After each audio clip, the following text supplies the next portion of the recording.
여러분, 다른 그림에 비해 내 그림이 부족하게 느껴지시나요? 그림을 더 잘 그리고 싶지만 어떻게 완성도를 빠르게 올릴 수 있을지 고민 많으시죠? 제가 그림의 완성도를 올릴 수 있는 연습법 딱 알려드리겠습니다. 단 한 문장만 기억하시면 됩니다. 바로 기초를 닦고 잘한 그림을 훔쳐서 내 걸로 만들면 됩니다. 이 한 문장을 5단계로 나눠 설명드리려 합니다. 근데 그게 말은 쉽지 실제로 해보면 어려운 거 아니야? 맞습니다. 그림의 완성도 올리기 쉽지 않습니다. 하지만 여러분들에게 어렵지만 조금 더 효율적인 지름길을 알려드리려 합니다. 저 역시도 그림의 완성도가 낮았습니다.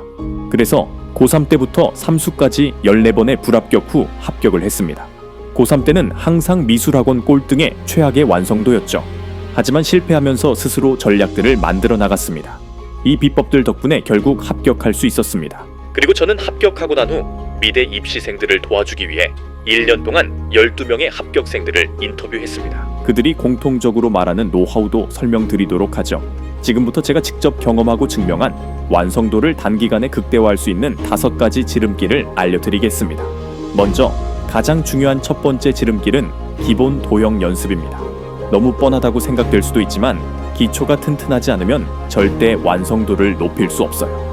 시험장에서 제시된 사물도 사실은 기본 도형들의 집합체라는 걸 알고 계셨나요? 예를 들어 카메라가 실제 시험장에서 나왔다고 생각해보죠. 카메라 같은 물체도 육면체와 원기둥으로 이루어져 있습니다. 따라서 기본 도형 연습을 철저히 해야 어려운 사물도 정확하게 그릴 수 있습니다. 육면체를 그리지 못하는데 카메라를 그리지 못하는 건 어쩌면 당연한 얘기죠. 그런데 이런 의문이 들 수 있어요. 기본 도형 연습은 미술을 초반에 시작한 학생들만 하는 거 아니야? 물론 기본 도형 연습은 미술을 시작한 초반에 특히 중요합니다.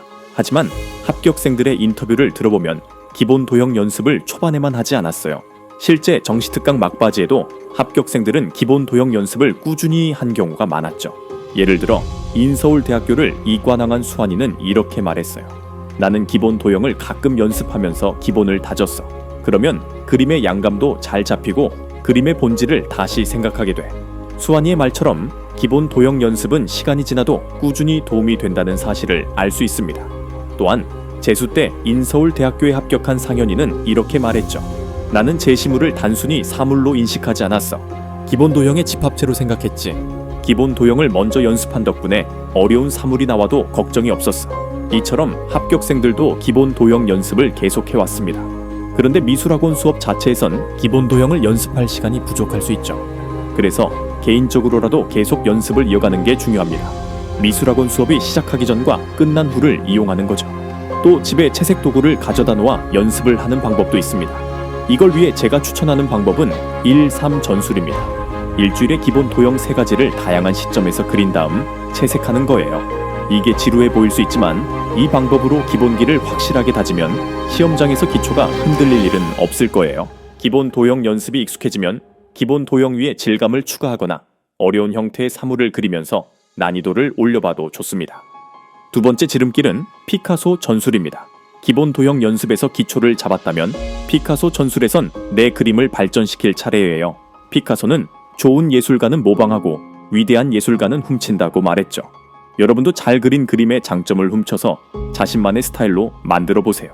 단순히 따라 그리는 모방이 아니라 그 과정을 통째로 훔쳐서 여러분의 그림에 적극적으로 적용하는 게 중요합니다. 예를 들어 연출이나 복잡한 사물을 그리는 것에 어려움을 느낀다면 잘 그린 그림을 참고하면서 배울 점을 찾아보세요. 무작정 따라하는 게 아니라 연출, 채색 방법이나 묘사 기법 등을 기억하고 나중에 활용할 수 있도록 정리하는 것입니다.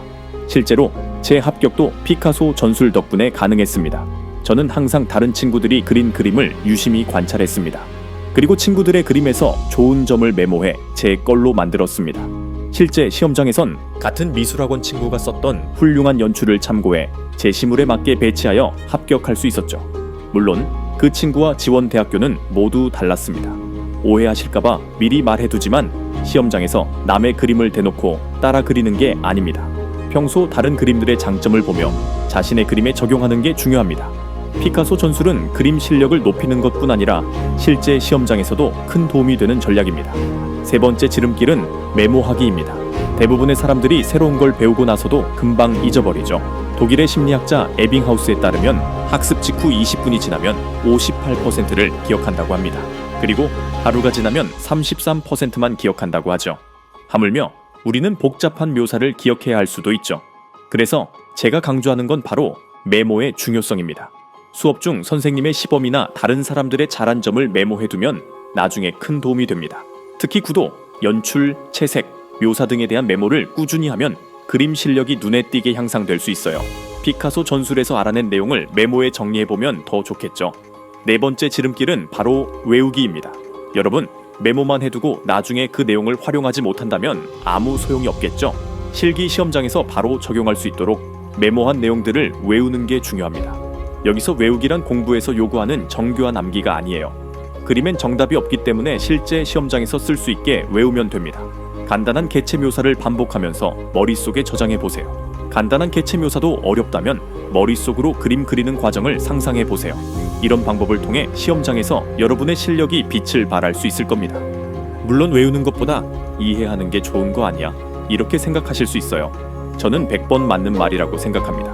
하지만 내가 시간이 부족하거나 완성도를 빠르게 올리고 싶다면 어느 정도 외우기는 필요해요. 이렇게 외우고 나서 깨닫게 되는 경우도 많고요. 예를 들어 이 그림의 채색 방법은 왜 이렇게 했는지, 내 그림과 잘한 그림의 차이는 무엇인지 등 이런 식으로 외우면서 깨닫는 게 완성도를 높이는 하나의 지름길이 될 수 있어요.